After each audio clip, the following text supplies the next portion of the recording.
hari Lebaran makan ketupat. Makanya di Kota Bogor. Ingin informasi sehat dan bermanfaat? Nonton Dear Doctor. Halo, apa kabar Healthizen? Semoga sehat selalu ya. Sekarang waktunya kita jawab pertanyaan dari kalian yang masuk ke Twitter dan Instagram FMB9 dan Instagram saya.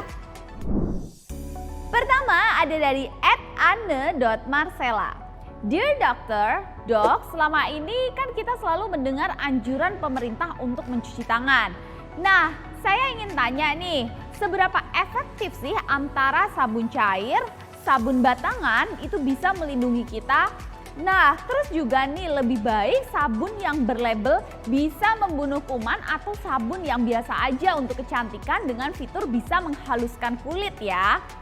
Oke, jadi sebenarnya apapun jenis sabun itu ibaratnya virus COVID itu utuh, kalau udah kena sabun itu dia luluh lantah, dia hancur berkeping-keping.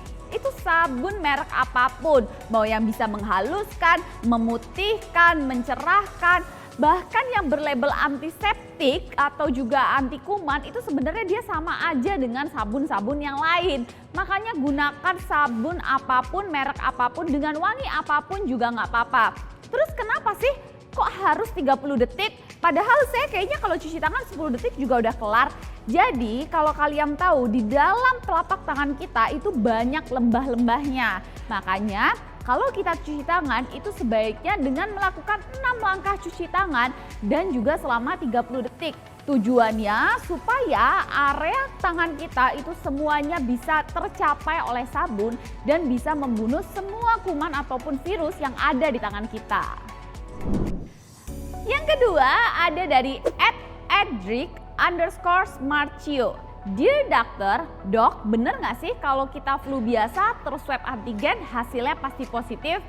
Ya jadi belum tentu ya, kalau misalnya memang positif berarti itu memang lagi mengalami COVID-19. Karena flu dan COVID-19 yang kita tahu itu gejalanya itu sama, bahkan ya mirip banget lah pokoknya. Hanya beda-beda tipis. Demamnya sama, batuk pilek, kemudian badan pegel-pegel, dan gejala-gejala lain yang mirip gitu antara flu dan COVID-19. Kalau memang saat itu mengalami batuk pilek dan demam bukan lagi terpapar virus COVID-19, ya pada saat di swab hasilnya pasti negatif. Tapi kalau memang itu positif, berarti saat itu infeksi yang lagi dialami yaitu infeksi COVID-19. Yang ketiga ada dari @axel.kusumadi. Dear Doctor, Dok, kenapa penyintas COVID itu mesti nunggu 3 bulan dulu sebelum bisa divaksin? Ya, jadi ketika seseorang itu setelah terpapar COVID itu akan memiliki imunitas terhadap virus itu. Ya, karena pada saat itu tubuh kita itu melawan virus aktif. Makanya setelah kita sembuh itu biasanya tubuh akan memiliki imunitas yang cukup tinggi. Kalau misalnya mau lebih validnya lagi, kalian bisa cek serologi, itu sudah banyak lah di beberapa laboratorium. Nah, makanya pemerintah itu menetapkan regulasi itu menunggu 3 bulan dulu. Karena lebih didahulukan orang-orang yang belum terkena COVID karena dalam tubuhnya itu belum memiliki imunitas. Makanya lebih diduluin untuk vaksin. Nah, yang sudah terkena COVID ini setelah 3 bulan maka bisa vaksin supaya imunitasnya itu ada lagi gitu.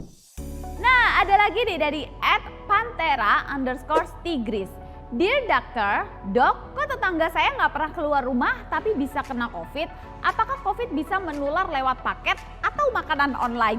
Ya, jadi ketika tetangga kamu itu nggak pernah keluar rumah, pertama kita lihat dulu apakah anggota keluarga yang lain yang tinggal satu rumah itu dia keluar masuk nggak? Karena bisa aja mereka yang membawa virus itu masuk ke dalam rumah. Kemudian bisa nggak menular lewat paket? Bisa ya, jadi setelah ada beberapa penelitian itu bilang bahwa seperti di kardus, di kaca, di bahan plastik, itu virus bisa menetap hingga beberapa hari di benda itu. Makanya pentingnya juga kita itu selalu mendesinfektan barang-barang yang baru masuk ke dalam rumah sebelum kita pegang. Oke, ada lagi dari @boss.sondaicus. Dear Doctor, Dok, apa benar gejala long COVID bisa sampai 6 bulan? Kenapa lama banget? Iya, jadi emang bisa ya gejala long COVID itu bisa sampai berbulan-bulan bahkan hingga sampai 6 bulan. Makanya penting banget nih orang-orang atau teman-teman nih yang sudah sembuh dari COVID itu tetap memeriksakan paru-parunya. Karena bisa aja nih masih ada gejala-gejala peradangan yang tertinggal. Salah satunya itu adalah yang namanya fibrosis paru, di mana paru kita itu ada skar ya, ibarat kayak kita jatuh kemudian ada bekas luka. Yang kedua juga bisa ada namanya emboli paru, di mana itu karena adanya bekas gumpalan darah dan ini cukup serius. Penting banget untuk setelah sembuh dari COVID itu konsultasi ke dokter paru supaya dilakukan pemeriksaan seperti ronsen paru atau CT scan dan pemeriksaan penunjang yang lain. Oke, ada juga dari @asteria_4besi. Dear Doctor, dok kalau berenang di masa pandemi seperti ini seberapa riskan sih tertular COVID-19? Nah, jadi memang ketika kalian di dalam air itu memang COVID-19 itu tidak akan menular melalui situ. Tapi dia akan menular ketika kalian berada di udara. Nah, saat seperti itu kan tidak memungkinkan ketika kalian menggunakan masker. Tapi misalnya nih kolam renangnya pas lagi sepi atau kalian memiliki kolam renang pribadi itu nggak apa-apa. Tapi kalau misalnya beramai-ramai dalam satu kolam renang, virus itu sangat bisa beresiko menular ketika kalian itu sedang ada di area udara. Nah, sekian dulu ya Healthizen. Kalau kalian ada pertanyaan seputar COVID-19, kalian bisa langsung kirim ke Twitter dan Instagram FMB9 atau DM ke akun Instagram saya @nadialaidrus.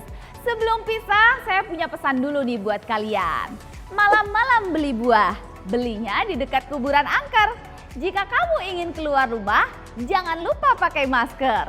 We share, cause we care in Dear Doctor. Terima kasih dan sampai jumpa.